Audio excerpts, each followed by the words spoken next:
Welcome, world, to Life, Love, and Wellness Global, a worldwide wellness movement. I am Reverend Sandy Rogers, and as the creator of this historic event, it is my pleasure to welcome you. We come together to bring you this historic event. We have practitioners, holistic practitioners. We have medical doctors, we have spiritual individuals. This event is so lovingly dedicated to my mother, Mrs. Barbara Dean Brown. And my mother taught me like 40 plus years ago about the importance and the meaning behind herbs. And she would always say, we don't know what they putting in those pills, so you better not, get hooked on prescription drugs. And so we listened to Mom, but not all of us paid attention. My sister, bless her heart, was diagnosed recently thereafter with asthma, and she was prescribed prednisone, which is a very powerful steroid. And my sister actually got hooked on steroids, like someone out on the street kind of hooked, like on heroin or crack or something like that.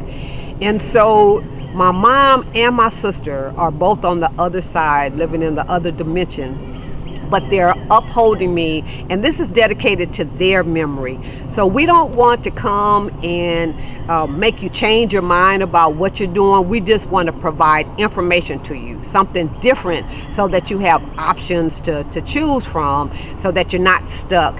Because the environment that we now live in, the fast foods, the toxins in the air that we breathe and in the water that we drink, and the processed foods, and all of that is causing havoc on this precious body temple. So God created our bodies to heal themselves, but they can only heal themselves when they're fed and they're nourished and they're stress-free. And so the 60 or so or more experts that we have are bringing you this worldwide wellness movement in an attempt to share their testimonies and their information with you. So we have from age 14 on up. I don't even know what the oldest age is. I think 88 or something. So you see, that's a wide range of knowledge that we're bringing you. And so we hope that you come and that you get all the knowledge that you need to affect a positive change on your life, and share this with others. It's free, it's online, and so we're just so thankful that you decided to be a part of our listening community, the viewing community, and we certainly appreciate you for giving us your time of day and your energy and your efforts to being with us and to being a part of this historic event. We have pulled together people of color for you, by you, right? So we want to make sure that you understand that we too, melanated people with color, can enjoy, practice, and participate in some of these modalities that others have been doing for centuries, and that is pretty new to our community. So we talk about Qigong, we talk about meditation, yoga, spiritual work from a different perspective than religion. So we talk about the spirituality aspect. We talk about abuse in the families. We talk about all kinds of subjects because we know that in our communities there are layers and layers and layers and layers of stuff that we never talk about that's causing a negative effect on our bodies and its healing process. So we address it, whatever it is, and we hope that you will benefit from the many experts that we have, and that you walk away with lots of knowledge and lots of new information, and that you become fully empowered to share information with others. So thank you for being with us. We love you and we bless you, and we look forward to doing this again. But thanks for being here with the first one. We appreciate you. Life, love, and wellness. Life, love, and wellness.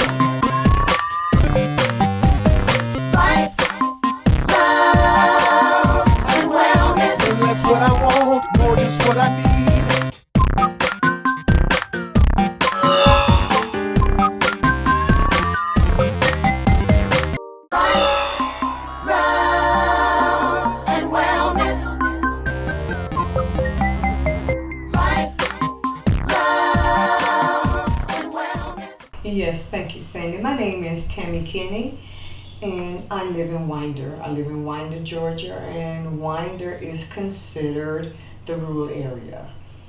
I've been an advocate for women's rights, people who are living or diagnosed with HIV. Um, the main thing that I really want to say about myself is it's a quote by Dr. Martin Luther King that says, "Our lives begin to end the day we become silent about things that matter." And when I take a look at my life and my community, I know there has to be a change. And when you speak of your community in rural Georgia, can you help the listeners to understand? So, like, what's the biggest difference between the city and the rural area? Having access to a lot of different things, such as transportation to medical care, HIV awareness, mental health services, even when you have to go to places like going to the Social Security office, just meeting the daily basic needs that are important to live a happy and productive life. A lot of times I know as a woman, I listen to the other stories of other women that are living in the rural, and a lot of times they feel like they're handicapped because they can't get to certain places, that they may learn some things that they could bring back to the community. And I do know HIV is one of the things that I am an activist and an advocate about.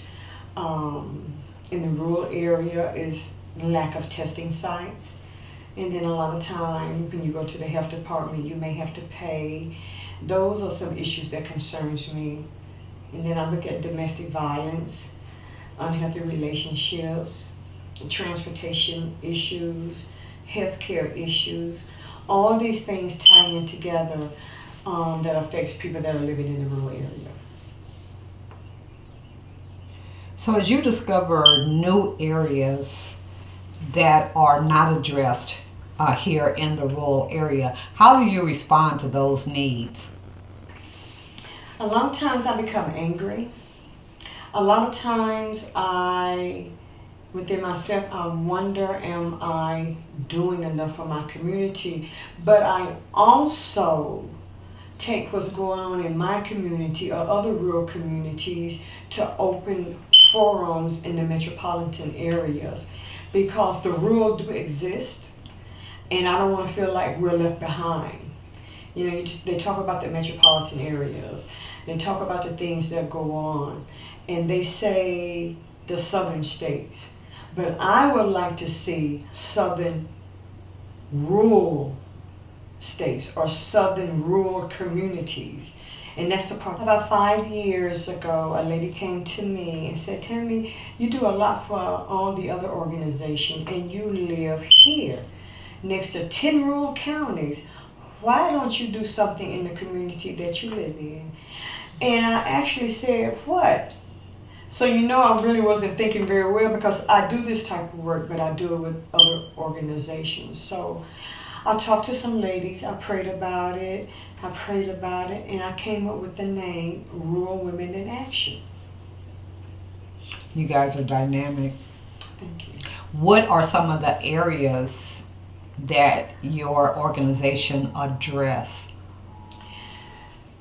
We address stigma. We address HIV and AIDS. We address domestic violence. We do testing. We collaborate with other organizations and do testing.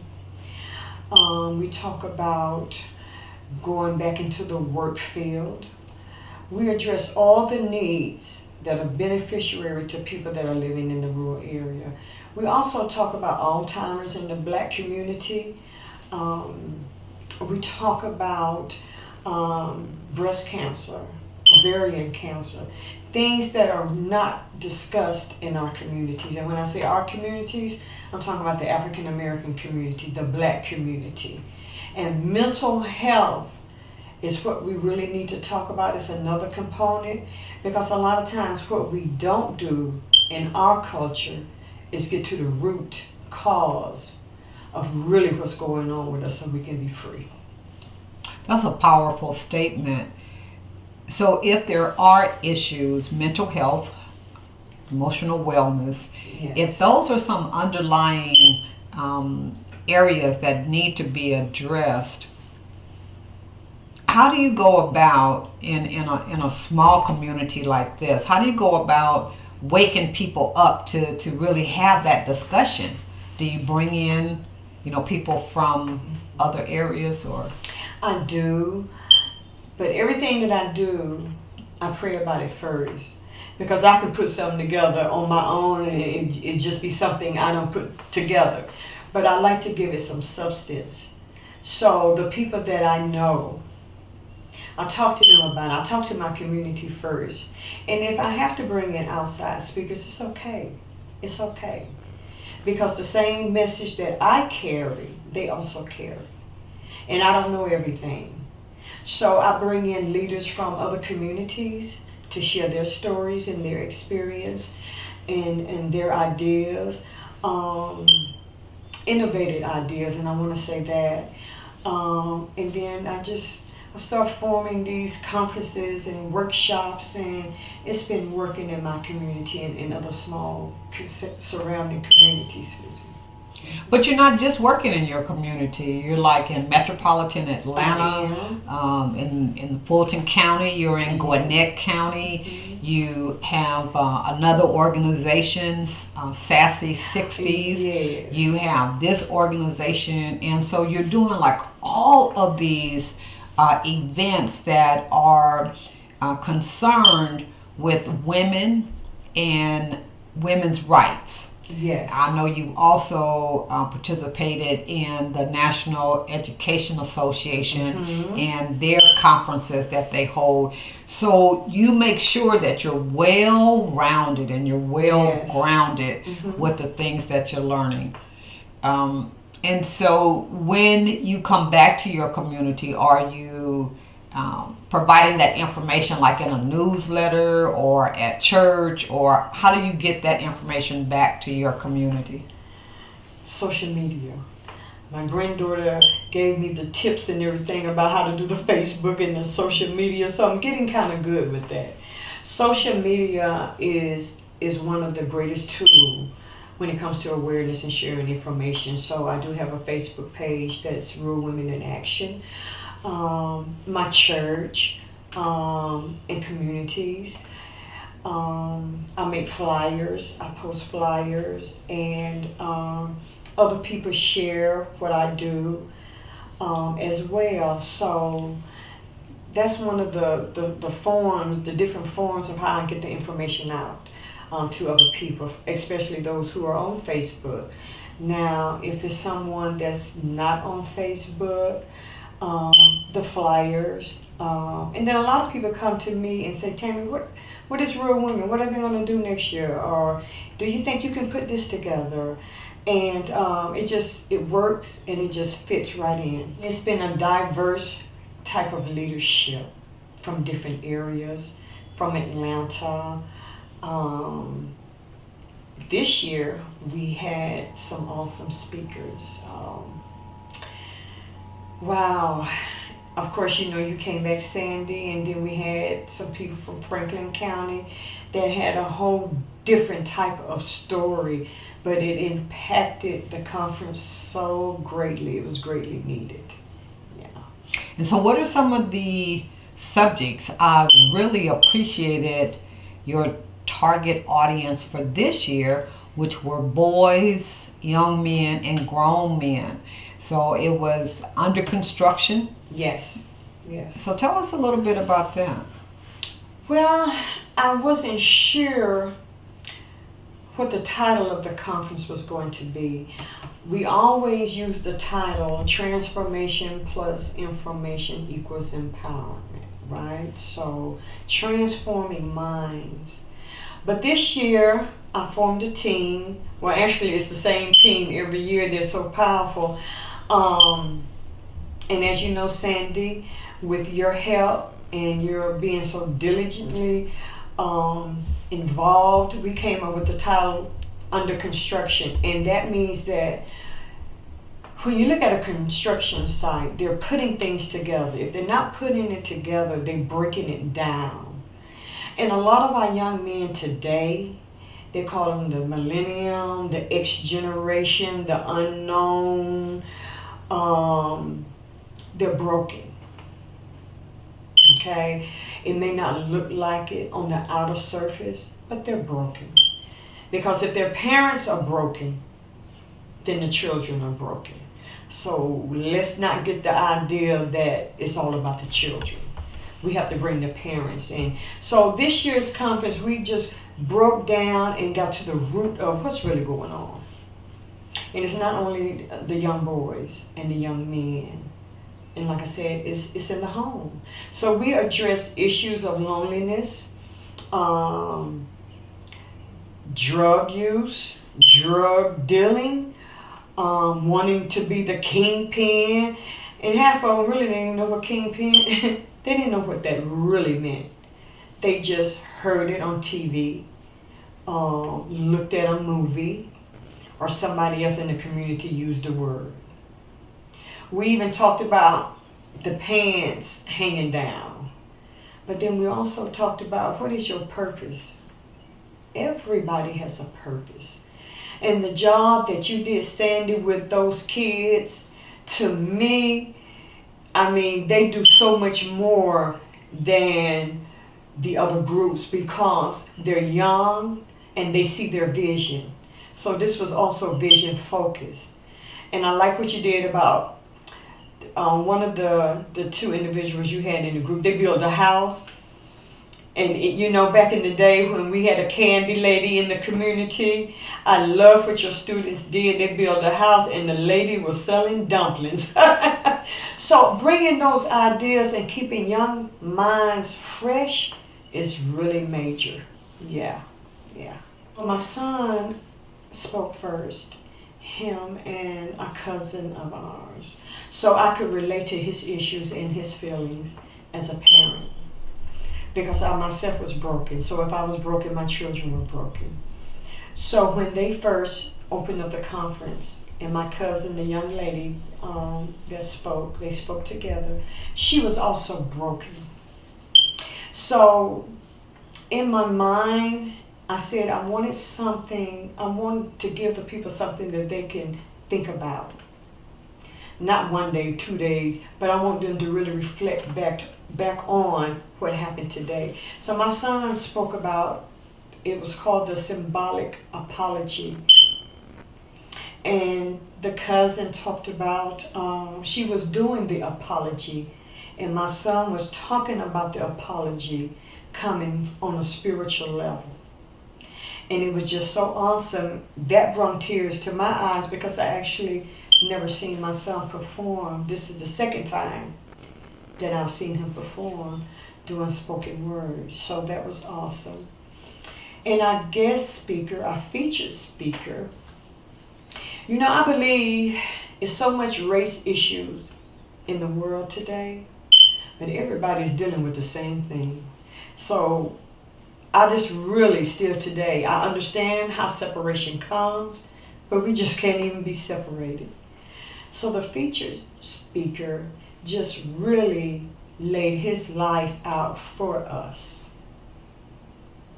And it showed how you can actually turn your life around even in the midst of doing something wrong and you're thinking about doing something right.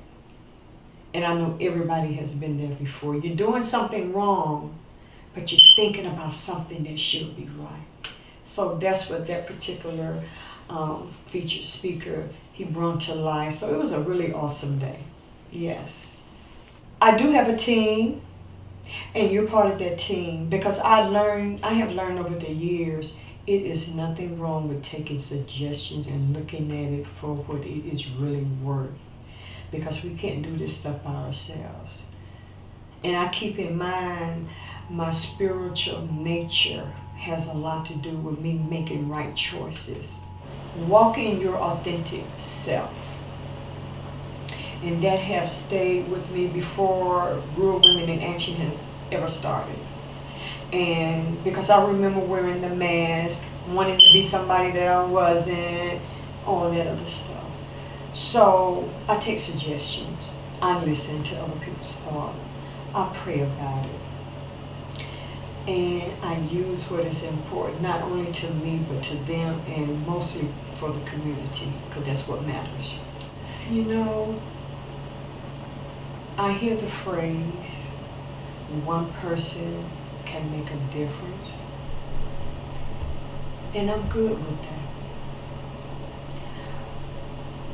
But a whole lot of people coming together for the same cause, to help somebody else and not be selfish about it when it's a need, is a powerful thing. Because if I need you because it's something in the area that I'm not familiar with that needs to be addressed, and vice versa. So coming together as a community, whether you're in the metropolitan area or the big city with all these lights, we have a common thread. We have a connection, and the connection is that we are human beings that know what it feels like, whether it's being lonely, having an addiction, being in an unhealthy relationship. And we are in unhealthy relationships with ourselves, especially when we don't know who we are. So what I want to be able to leave in this interview, but to be connected with somebody that moving forward, that loves life, loves people, and want to see people be successful. So if we can do that collectively, then we can sleep good at night.